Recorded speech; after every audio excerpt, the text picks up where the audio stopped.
Have you ever noticed that some people say one sentence and walk away peacefully, while other people feel the need to explain every tiny detail of their intentions, emotions, decisions, tone, wording, timing, and behavior? And if you're someone who over-explains, you probably know exactly what I mean. You send the long paragraph, you replay conversations in your head. You clarify things nobody even asked you to clarify. You try to make sure people understand you. And somehow, the more you explain, the less heard you feel. I don't think most people realize this is often not a communication problem. It's a nervous system problem. Because many people who over-explain didn't learn communication from emotionally safe environments. They learned survival.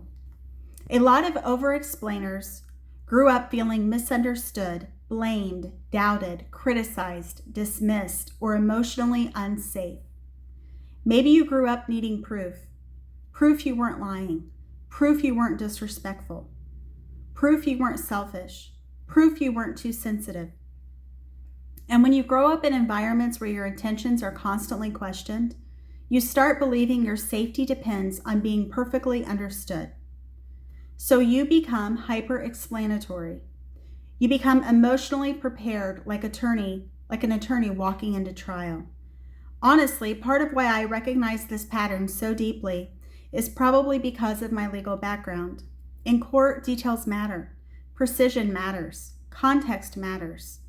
You learn quickly that incomplete information can completely change how people interpret a situation.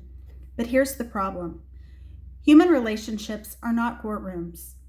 And when you carry courtroom survival strategies into everyday life, something painful starts happening. You stop communicating naturally. You start defending yourself preemptively. You start anticipating accusations that may not even exist. And manipulative people notice that immediately because emotionally manipulative people often don't want clarity. They want access to your energy, your emotional labor, your guilt, your constant need to prove yourself. That's why over-explaining often backfires. Healthy people usually don't require endless defense presentations to understand your humanity. Healthy people ask questions. Healthy people allow nuance. Healthy people don't immediately assume malicious intent. But when someone benefits from your insecurity, they often keep moving the goalpost. And the more you explain, the more exhausted you become. You start thinking, if I could just explain it correctly, maybe they'd finally understand. But sometimes the issue isn't understanding. Sometimes the issue is another person has already decided how they want to see you.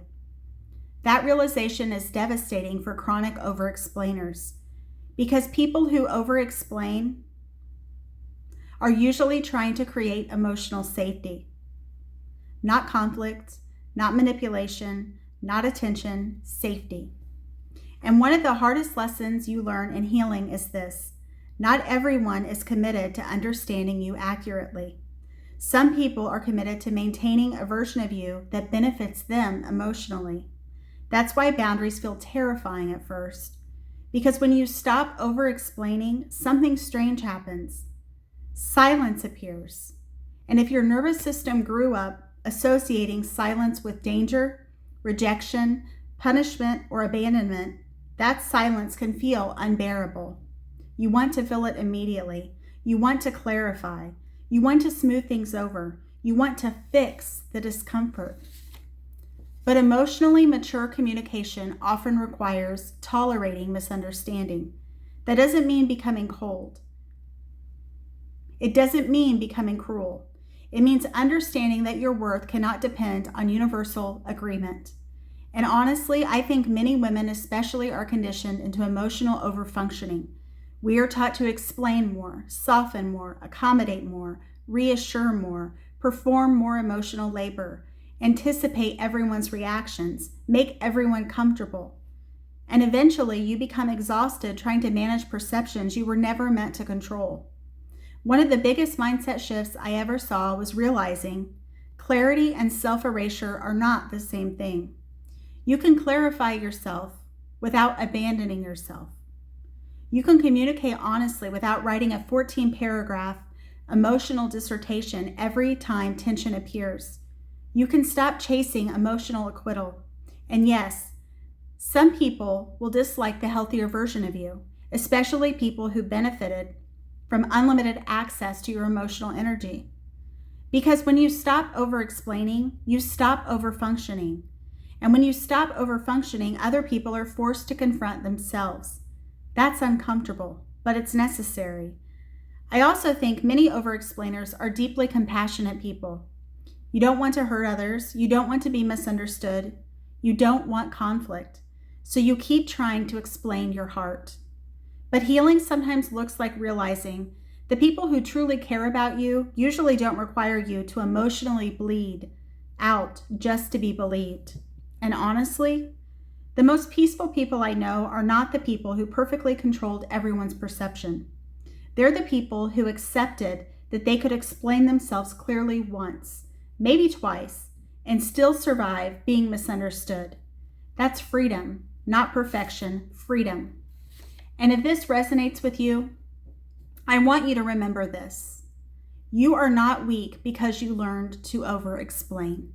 Many people learn to survive emotionally complicated environments, but you do not have to stay emotionally on trial forever. And at some point, healing becomes speaking clearly, standing calmly, and allowing your life, not endless defense, to speak for itself. Thank you for tuning in to Recovering Perfectionist Mama, Grace in Progress. My name is Buffy, and I just want to say thank you for tuning in. And if you got value in this, please feel free to like and subscribe. I'd greatly appreciate it. We do a lot of deep dives on this channel, and I also have a true crime channel as well called Grace and Gavel, where truth meets compassion. So feel free to check that out. Both of them are on YouTube. Thank you so much, and have a great day under recovering_perfectionist_mama. So have a great day, and I hope to see you again soon. Bye-bye.